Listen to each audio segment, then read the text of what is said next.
Okay, so in the last couple of months, the tooling has gotten a lot better.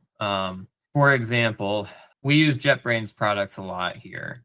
So that's like RubyMine, IntelliJ, WebStorm, all that. And my personal preference is just I've used it for all these years. It's a very good tool for all of its analytics and whatnot. So I'm not ready to give all that up yet.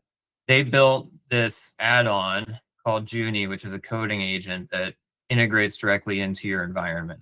I'm not trying to shill for them. Don't worry, they're not paying me anything. But the thing I think is really cool about that is the context sharing that you're able to do with it, where you're kind of having this discussion with it about what you're trying to achieve in the project, allows you to start thinking outside the bounds of what you would typically do as a developer today. So typically, before AI, we'd have to dive really deep into code, read a whole lot of it, especially like code that we don't control, so dependencies and whatnot, and really try to read through individual things to try to understand why this thing doesn't operate the way that you would expect it to.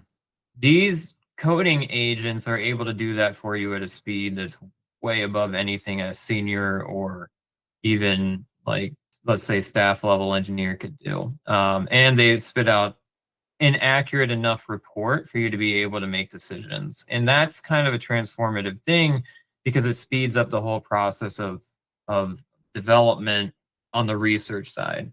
But then there's actually the implementation side and the testing side, and it's just become so much better at that in the last few months that even I would say the lesser expensive models to run, so like your Gemini 3 Flash or even some of the free ones, the one that comes with open code, can do quite a bit without needing to cost you so much. So the cost per token is way lower. It doesn't have to think so long, but it's able to use that context in a very intelligent way to get things done. So the industry is moving very quickly to adopt these tools. We're trying to keep up as best we can.